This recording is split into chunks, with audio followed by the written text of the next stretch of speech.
Bon, une fois de plus, les gars, Cyril Gane se fait terminer. Cette fois-ci, les gars, il se fait terminer par le triple champion du One. Et pour le coup, ça me plaît pas du tout et même ça m'énerve, hein. Et je vais vous expliquer pourquoi. Avant de commencer la vidéo, les amis, comme d'habitude, n'oubliez pas de lâcher un petit like, un petit commentaire pour le référencement. Si vous savez pas quoi mettre dans les commentaires, vous mettez Cyril Gane. Abonnez-vous et activez la cloche de notification pour ne louper aucune vidéo. Bon, les gars, on a le triple champion du One Championship, Anatoly Malakin, qui a parlé de la plupart des combattants de l'UFC, des combattants poids lourds.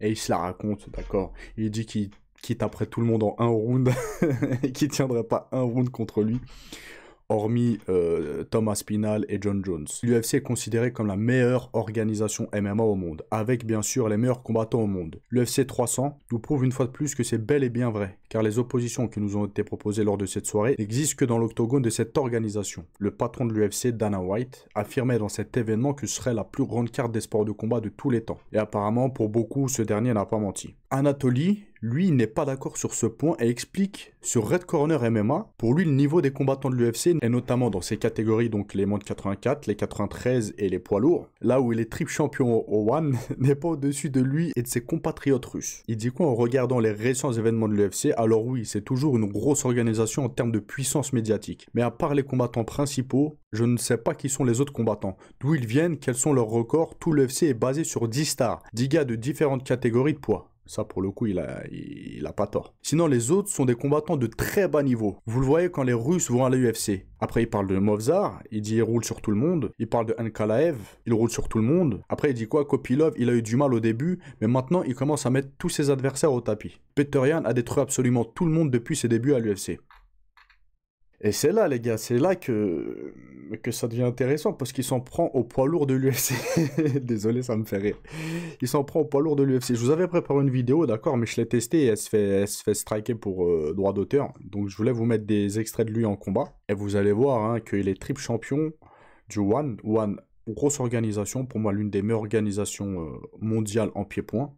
Il y a d'excellents combattants. Et lui, il est triple champion dans 3 catégories, dont celle des poids lourds. Mais bon, très clairement, hein, entre l'UFC et le One, chez les poids lourds, je pense qu'il y a un fossé énorme. Et il dit quoi? Selon Anatoly, à l'exception de l'actuel champion intérimaire des poids lourds, Thomas Spinal, et du légendaire champion des poids lourds, John Jones, personne ne pourrait lui résister.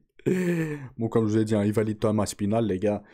Bon, on n'attend pas sa validation pour monter dans le train Thomas Spinal. Et quand je vous dis que Thomas Spinal, à l'heure actuelle, c'est le combattant le plus dangereux au monde, je parle à l'UFC. Hein, voilà, c'est lui, les gars. Même John Jones, pour moi, il pourrait pas tester un Thomas Spinal. Déjà, parce que John Jones, c'est pas sa vraie catégorie de poids. Il a excellé chez les 93 kilos. De 2, il a vieilli, d'accord? Ça aussi, c'est un paramètre à prendre en compte. Et je vois pas où il pourrait gagner contre Thomas Spinal. Thomas Spinal qui est très complet, qui a une patate de fou. Pour moi, c'est le meilleur combattant au monde. À l'heure actuelle, je vois personne pouvoir le tester. Et il y en a, ils sont pas d'accord. Hein. Peut-être ils connaissent pas trop le MMA ou ils sont mélancoliques de ce que John Jones a fait, de sa carrière, etc. Mais très clairement, chez les poids lourds, je pense pas que John Jones pourrait gagner contre Thomas Spinal. Bref, petite parenthèse fermée, les gars. Après, il dit quoi? Qui pourrait être un adversaire pour moi chez les poids lourds de l'UFC? Donc, John Jones, sans aucun doute, c'est le leader. Ce serait le combat le plus dur de ma carrière. Très fort mentalement et très expérimenté. J'aime bien aussi à Spinal, très complet. Les gars, il dit quoi là? Retenez bien ça. Il dit contre John Jones, ça serait le combat le plus dur de sa carrière. D'accord? Et vous allez comprendre pourquoi je vous dis de retenir cette phrase. Après, il tacle même Cyril et Tai Tuivasa. Pour le reste, je ne les vois pas comme des menaces. Il ne ferait pas un round contre moi. Je sais pas si vous imaginez la dinguerie qu'il dit. En fait, il se la raconte, il me vénère. En fait, je vous le dis, il me vénère. John Jones a exposé la lutte de Cyril Gane. Il l'a juste étranglé. Tout le monde le hype. Il est mentalement faible. Il est faible. Quand John Jones l'a collé contre la cage pour l'étrangler, le gars n'a même pas essayé de s'en sortir. J'ai travaillé avec Tuivasa au Tiger Muay Thai. Ça, c'est en Thaïlande, il me semble. Et les gars ont vu ce que je lui ai fait. Je ne savais même pas que c'était une star, bien classée à l'UFC, etc. Quand on aspirait, c'était un enfant pour moi. J'ai fait ce que je voulais de lui. Bon, les gars, là, je voulais revenir sur ça. Allez voir comment il combat.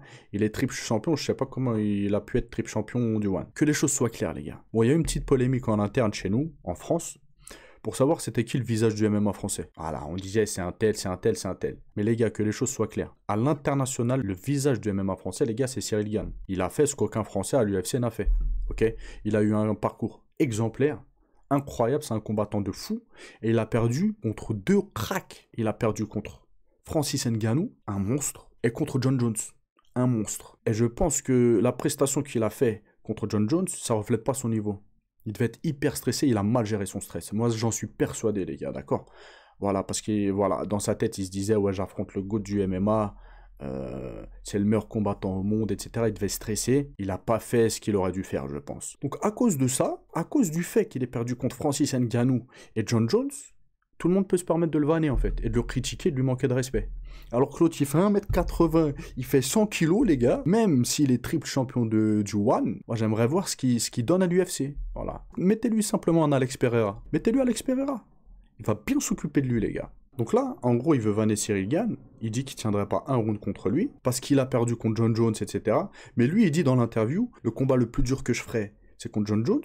Mais il vanne un mec qui a perdu contre John Jones. Est-ce que vous voyez ce que je veux dire? Je sais pas si j'arrive bien à me faire comprendre. En gros, c'est de l'hypocrisie, en fait. Avant de l'affronter, tu trouves déjà des excuses. Tu te dis, ouais, ce serait le combattant, ce serait le combat le plus difficile de ma carrière. Mais tu utilises le fait qu'un combattant ait perdu contre lui pour le tailler, en fait. Ce qui m'énerve, c'est d'avoir notre représentant français de MMA qui se fait terminer, tacler, vanner par tout le monde.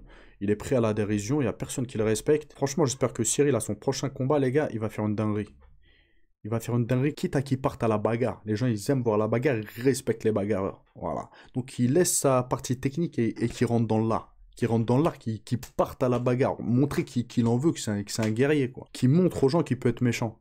D'accord? Et qu'il laisse de côté les cœurs, etc. On a vu, ça marche pas. Que ce soit au niveau des gens lambda comme nous, et même chez les sportifs au plus haut niveau. On en a la preuve avec Antalya, je sais pas quoi, là. Anatolie, excusez-moi. En fait, on vit dans un monde, même au plus haut niveau du sport, même les athlètes de haut niveau, des champions, quand tu montres que t'es gentil, quand tu montres ta gentillesse, que t'es un bon gars, etc., ils te prennent pour un faible.